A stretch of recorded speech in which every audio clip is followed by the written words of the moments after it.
Hello everyone, assalamu alaikum. This is Muhammad Sohel and welcome to Sohel's tutorial. I hope you are fine and fresh by the grace of Almighty Creator.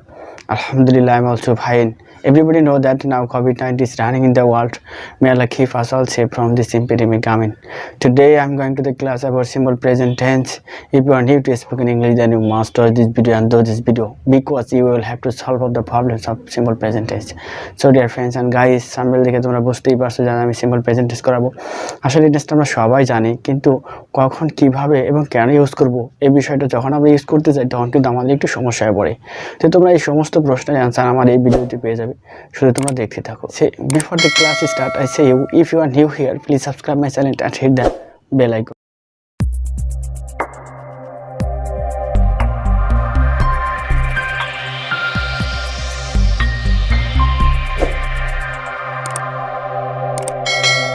What is simple present tense? Simple present tense কি? A verb refers to present time, habitual fact, universal truth, near future and historical event is called a simple present tense. যে ভাব দ্বারা বর্তমান সময়ে কোনো কাজ, অভ্যাস, নিকটতম কোনো ভবিষ্যৎ এবং ঐতিহাসিক কোনো ঘটনা বোঝায় তখন তাকে সিম্পল প্রেজেন্ট টেন্স বলে।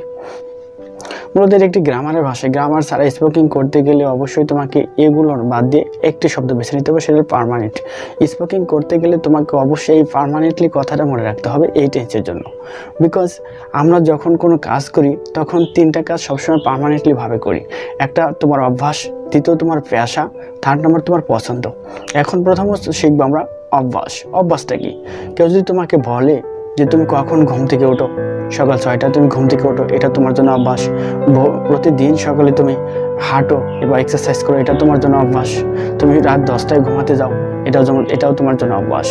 এবার আমরা শিখবো পেশা। কেউ যদি জিজ্ঞাসা করে যে তোমার পেশা কি, যদি তুমি স্টুডেন্ট হয়ে থাকো তুমি অবশ্যই বলবে আমি পড়াশোনা করে স্টাডি করা আমার পেশা। যদি তুমি বিজনেসম্যান হয়ে থাকো তো অবশ্যই বিজনেস করা বা ব্যবসা করা তোমার জন্য পেশা। আর যদি তুমি একজন টিচার বা শিক্ষক হয়ে থাকো অবশ্যই তুমি বলবে যে আমি একজন টিচার, আমার টিচিং বা শিক্ষা দাও আমার একটা পেশা। আশা করি বুঝতে পারছেন। নেক্সট আমরা শিখবো তোমার পছন্দ। কেউ যদি তোমাকে জিজ্ঞাসা করে যে তোমার পছন্দের কালার কি, অবশ্যই তুমি বলবে আমার একটা পছন্দের কালার। তারপর তোমার পছন্দের খেলোয়াড় কে, তোমার পছন্দের রাইটার কে, কোন বইটি তুমি সবচেয়ে পছন্দ করো, কোন ধরনের খাবার তোমার পছন্দ। এই সমস্ত আলোচনা কিন্তু সাধারণত সিম্পল প্রেজেন্ট টেন্স হয়ে থাকে। তাই আমি বলবো যে সিম্পল প্রেজেন্ট টেন্স করতে গেলে স্পোকের ক্ষেত্রে তোমাকে পার্মানেন্টলি কথাটা মনে রাখতে হবে এবং এই ওয়ার্ডটা অর্থাৎ স্থায়ী তাই আমি বলবো স্পোকিং করতে গেলে তোমাকে এই তিনটি বিষয় মনে রাখতে হবে। ফার্স্ট অফ অল তোমার পেশা, দ্বিতীয়ত তোমার পছন্দ, থার্ড নম্বর হলো তোমার অভ্যাস। সাধারণত এই টেন্সের মাধ্যমে এই তিনটি বিষয় আমরা সবসময় করে থাকি। আশা করি বুঝতে পারবো। তবে এই টেস্টটা শুরু করার আগে একটা বিষয় জানতে হবে, সেটা হলো পার্সন। আসলে পার্সন হলো তিন প্রকার: ফার্স্ট পার্সন, সেকেন্ড পার্সন এবং থার্ড পার্সন। ফার্স্ট পার্সন হলো আই অথবা we, second person you, just you, এবং থার্ড পার্সন হলো হি, শি, ইট, নেম। এছাড়া বাংলা আমাদের একটি কথা আছে যে তুমি আমি ছাড়া ভাবে আছে যারা, থার্ড পার্সন তারা। So dear friends and guys, এবার আমরা শিখবো সিম্পল প্রেজেন্ট টেন্স। আসলে সিম্পল প্রেজেন্ট টেন্সের সাহায্য করে হলো ডু অথবা ডাস। ডু ডাসের ব্যাপার, subject third person singular number সাথে ডাস বসে, বাকি সকল পার্সনের সাথে ডু বসে। আবার বলছি, subject third person singular number সাথে ডাস বসে, বাকি সকল পার্সনের সাথে ডু বসে। অ্যাফার্মেটিভ সেন্টেন্স শুরুতে স্ট্রাকচার সাবজেক্ট প্লাস পিবি1 প্লাস আদার ওয়ার্ড। আবার বলছি, সাবজেক্ট প্লাস পিবি1 plus other word. For example, আমি ভাত খাই, আই ইট রাইস। এবার তুমি ভাত খাও, ইউ ইট রাইস। সে ভাত খায়, হি ইটস রাইস।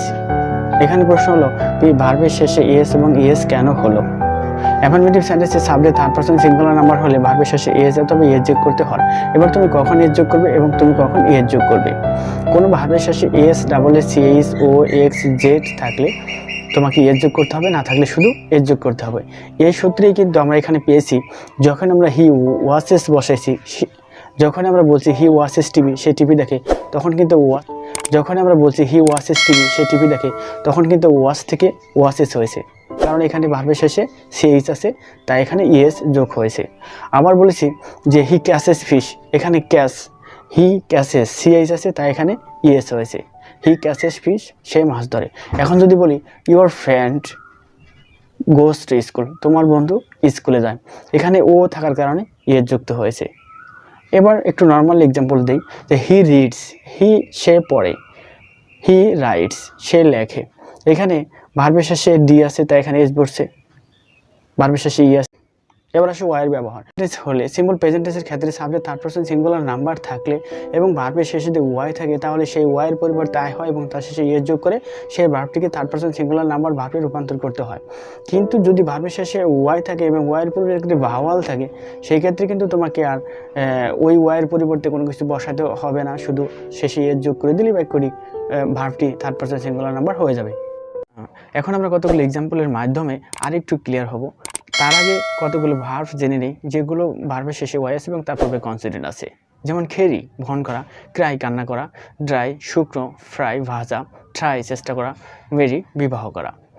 সে বহন করে হি ক্যারিজ, সে কান্না করে হি ক্রাইজ। এখানে ক্রাই শব্দটি শেষে ওয়াই আছে এবং তার পূর্বে কনসোনেন্ট আছে, এজন্য ওয়াইয়ের পরিবর্তে তাই হবে এবং তার শেষে এর যোগ করে ভার্বটি থার্ড পারসন সিঙ্গুলার নাম্বারে রূপান্তর করতে হবে। আশা করি বুঝতে পারছেন। এবার জানবো যে সকল ভার্বের শেষে ওয়াই আছে এবং তার পূর্বে ভাওয়াল আছে এরকম কিছু ভার্ব, যেমন ডিলে দেরি করা, এনজয় উপভোগ করা, পে দাম দেওয়া বা পেমেন্ট করা, সেই বলা, বাই ক্রাই করা। সে দেরি করে হি ডিলেইস, তোমার বন্ধু আনন্দ করে বা উপভোগ করে ইউর ফ্রেন্ড এনজয়েস, সে বলে হি সেইস, সে ক্রাই করে হি বাইস। এখানে ভার্বের শেষে ওয়াই আছে এবং তার পূর্বে ভাওয়াল আছে, এজন্য এখানে তোমাকে আর ওয়াইয়ের পরিবর্তে কোনো কিছু বসাতে হবে না, শুধু এর যোগ করে দিলেই ভার্বটি থার্ড পারসন সিঙ্গুলার নাম্বারে রূপান্তর হয়ে যাবে। এখন আমরা শিখব নেগেটিভ সেন্টেন্স। শুরুতে স্ট্রাকচার জেনে নেওয়া যাক। সাবজেক্ট প্লাস ডু অথবা does plus not plus P B one plus other word. Again after me, subject plus do অথবা does plus P B one plus other word. আমি পড়ি না, আই ডু নট রিড। আমি পড়ি না, আই ডু নট রিড। আমি যাই না, আই ডু নট গো। আমি যাই না, আই ডু নট গো।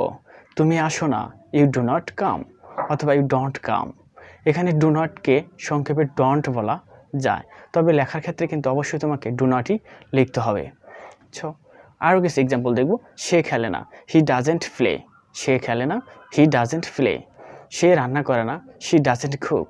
সে রান্না করে না, শি ডাজেন্ট কুক। লোকটি ঘুমায় না, দ্য ম্যান ডাজেন্ট স্লিপ। লোকটি ঘুমায় না, the man doesn't slip.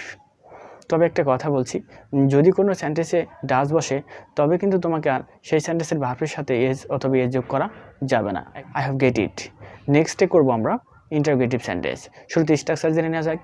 Do অথবা does plus subject plus P B one plus other word plus প্রশ্নবোধক চিহ্ন। অ্যাগেন আফটার মি, ডু অথবা does plus subject plus P B one plus other word plus প্রশ্নবোধক চিহ্ন। এবার এক্সাম্পল দেখব। আমি কি পড়ি, ডু আই রিড। আমি কি পড়ি, ডু আই রিড। তুমি কি ঘুমাও, ডু ইউ স্লিপ। তুমি কি ঘুমাও, ডু ইউ স্লিপ। তারা কি খেলে, ডু দে প্লে। তারা কি খেলে, ডু দে প্লে। টেন্সের মাধ্যমে কোশ্চেন্স করতে গেলে তোমাকে অবশ্যই অক্সিলারি ভার্বটি সেন্টেন্সের শুরুতে বসাতে হবে। অ্যাগেন আফটার মি, টেন্সের মাধ্যমে কোশ্চেন্স করতে গেলে তোমাকে অবশ্যই অক্সিলারি ভার্বটি সেন্টেন্সের শুরুতে বসাতে হবে। আশা করি বুঝতে পারছেন। এবার আরেকটু ক্লিয়ার হবো। সে কি হাঁটে, ডাজ হি ওয়ার্ক। সে কি হাঁটে, ডাজ হি ওয়ার্ক। সে কি নামাজ পড়ে, ডাজ শি ফেয়ার। সে কি নামাজ পড়ে, ডাজ শি ফেয়ার।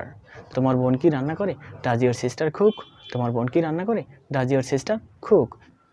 এভাবে স্ট্রাকচারগুলো ব্যবহার করে ভার্বটা পরিবর্তন করে নতুন নতুন সেন্টেন্স মেক করবেন এবং ভাষায় প্র্যাকটিস করবেন।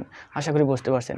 So dear friends and guys, আজকের ভিডিওটা যদি তোমাদের একটু ভালো লেগে থাকে তাহলে অবশ্যই চ্যানেলটিকে সাবস্ক্রাইব করো এবং পাশে থাকা বেল আইকনটি একটু টাচ করে দিও, কেননা পরবর্তী ভিডিও আপলোড হওয়া মাত্রই যেন তুমি তার নোটিফিকেশনটা সবার আগে পেতে পারো। দেখা হবে অন্য কোনো ভিডিওতে। Take care of yourself. আসসালামু আলাইকুম।